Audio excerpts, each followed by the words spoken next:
Don't act, don't act like the Lord ain't never blessed you. Don't act like God ain't woke you up this morning and put you to bed. And I suggest everybody pray. If you need some prayer, let me know. I suggest everybody get some prayer in there. We can talk about basketball another time, but right now we gonna go ahead and get some of this word, and I'm gonna read out of the book of Deuteronomy. Here's a lot in the book of Deuteronomy, a lot talking about some of the notable people like Moses and things like that. And it talks a lot about the Jews that came out of Mesopotamia. And a lot of them are in America today, not the Jewish, the Jews, but talks about their travel. It talks about how a lot of them were not very obedient people.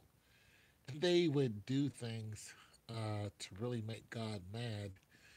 And it's kind of like, why are they doing these things when God is showing them so much and pretty much bring them out of captivity? So let's do some reading here.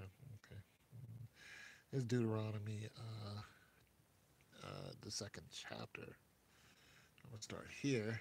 I'm reading out of the American Standard Bible. So I need to get a new one because my Bible's all verklempt. All right. Then we turned and set out for the wilderness by the way to the Red Sea. So they were near the Caucasus Mountains, near the Red Sea. The Caucasus Mountains is in between Asia and Africa. Okay, but the Caucasus Mountains is actually in, well, the Red Sea is in between them both. Caucasus Mountains is actually in Asia. So these people were in Asia. All right. Jerusalem is in Asia, people. Okay, so by the way of the Red Sea, and the Lord spoke to me and circled Mount Seir for many days. Okay, so they were near Mount Seir, so go check out where Mount Seir is. And the Lord spoke to me, saying, "You have circled the mountain for long enough. Now turn north and command the people, saying, you will pass through the territory of your brothers, the sons of Esau." So you hear a lot of people talking about Esau and who Esau was and who he is now. Esau is, a lot of people note them as the white men, so they call them Esau. But you notice here, God is talking to the Jews, and Jews are supposed to be the black people, the so called African American people. So when you look at this, you're like, why would God call them our brothers? God is calling them our brothers. You will pass through the territory of your brothers, the sons of Esau, because they were both born from the same mother. Okay? They're born from the same mother. Both tribes respond from the same woman. All right? So, you can look at that however you want to, but it's true. Esau, who your brothers Esau, who live in Seir, and they will be afraid of you. So be very careful. Now he's talking about Mount Seir and where they're at. Do not provoke them, for I will not give you any of their land, even as little as a even as little as a footstep, because I have given Mount Seir to Esau as a possession. So when you want to know where the Caucasians come from, Mount Seir is near the Caucasus Mountains. This is where white people came from, and that is in Jordan. Okay? So just go look it all up. You shall buy food from them with money so that you may eat, and you shall also purchase water from them with money so you may drink. For the Lord your God has blessed you in all that you have done. He has known your wanderings through the great wilderness, in these 40 years your God has been with you. You have not lacked a thing. And there was a reason they wandered through the wilderness for 40 years, too. They wandered through the wilderness for 40 years because all of the men who wanted to fight died off. A bunch of fighting men. And they died off. So after they died off, the Lord was like, okay. But if the Lord would have sent them up near Mount Seir to, you know, to the white people that were living there, they would have started war with them. And God did not want that. See, at this time, there were people who were the sons of Anakim, who were giants. And God used the white people, the sons of Esau, to kill the giants. This is why they're so good at war. Okay, and it's all in this book. So we pass beyond our brothers, the sons of Esau, who lived in Seir. They lived in the mountain, away from the Arabah road, away from Elath, and from Elzon Gaber. And we turned and passed by the way of wilderness of Moab. Moab, this is where Ruth is from, Ruth the Moabitess. Then the Lord said to me, do not harass Moab, nor provoke them to war, for I will not give you any of their land and possessions, because I have given Ar to the sons of Lot as a possession. Remember, Lot came out of he come out of Sodom and Gomorrah. And the weird thing about Lot's story is when Sodom and Gomorrah was destroyed, guess who was left? His wife was gone, so it was Lot and his two daughters. Well, where do you think the sons of Lot came from if he only had two daughters and his wife died? Bing! It came from his two daughters. What happened with his two daughters is they were like, there's nobody else here. Everybody's dead. So they got their father drunk and they slept with him, and then they started having children. That really did happen. So the sons of Lot as a possession. The Enem lived there for merely a people as great number or numerous and tall as the Anakim. So the Anakim and the Enem were a group of giants. So they were saying that in Moab there was a race of giants called the Enem. The Enem. The Enem lived there for merely a people as great number or numerous and as tall as the Anakim. The Anakim. All right, the Anakim were a race of giants, and so the Enem were a race of giants. Like the Anakim, they are also regarded as Raphaim. If you want to know who the Raphaim, go back and read the book of. You got to go back into the book of Genesis. These people were giants, and they were said to be of the angels. The angels came down and slept with women, and then they had giants.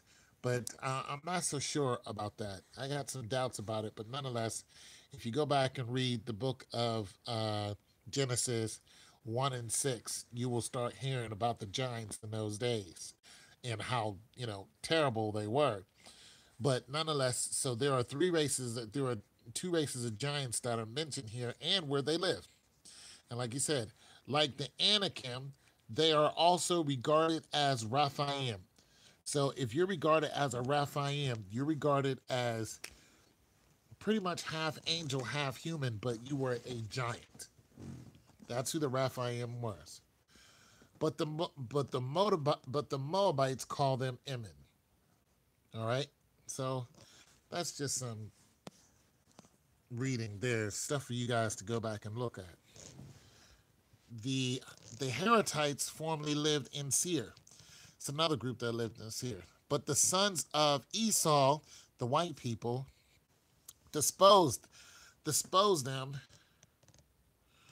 I'm sorry, I don't have my glasses on. Disposed them and destroyed them from before them and settled there in their, pretty much in their place, just as Israel did to the land of their possession, which the Lord gave them. So before Israel was settled by the Israelites, there was another group of people living there, and there could be a chance that they might have been Indian as well.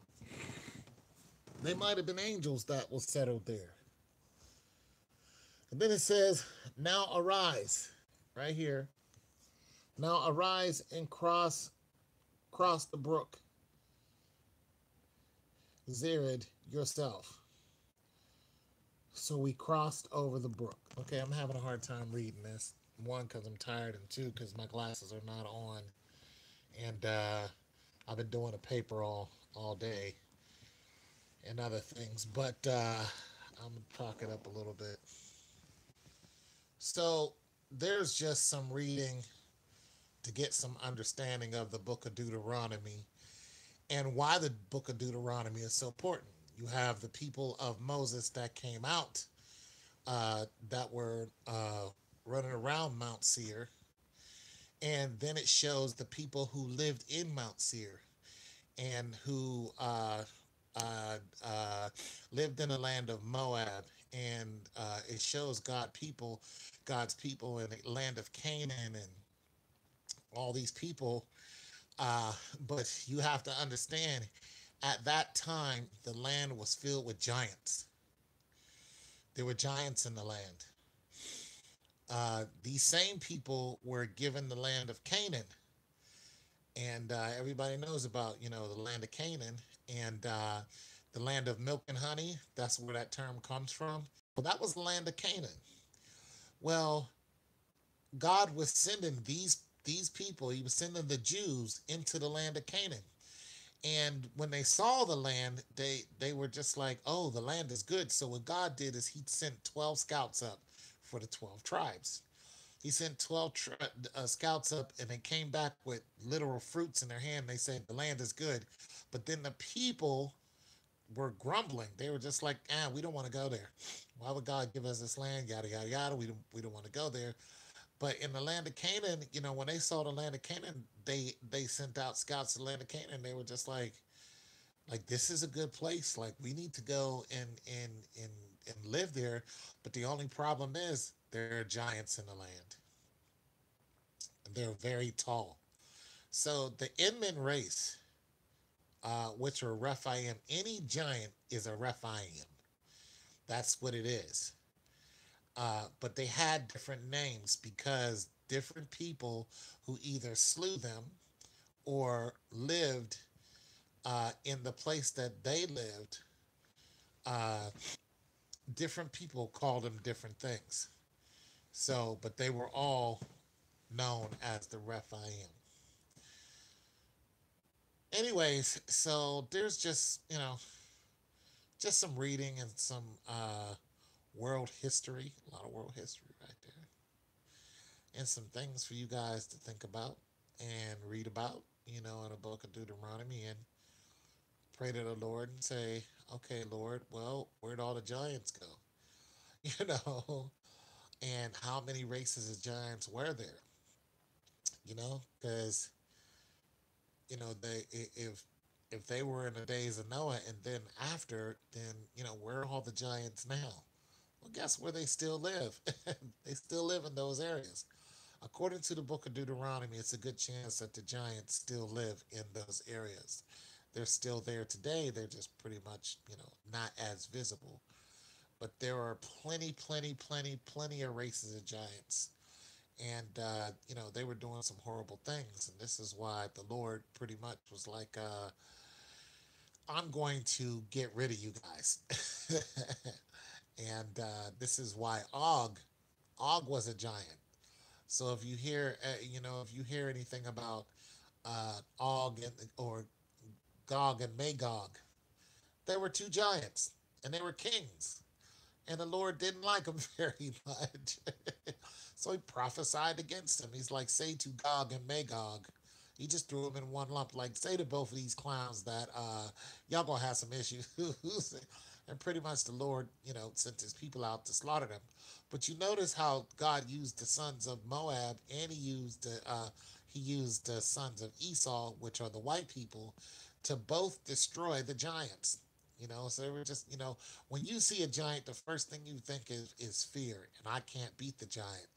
But the Lord taught the sons of Esau how to beat the giants. Anyways, guys, you should do some praying. God loves you very much, and so do I. I'm out.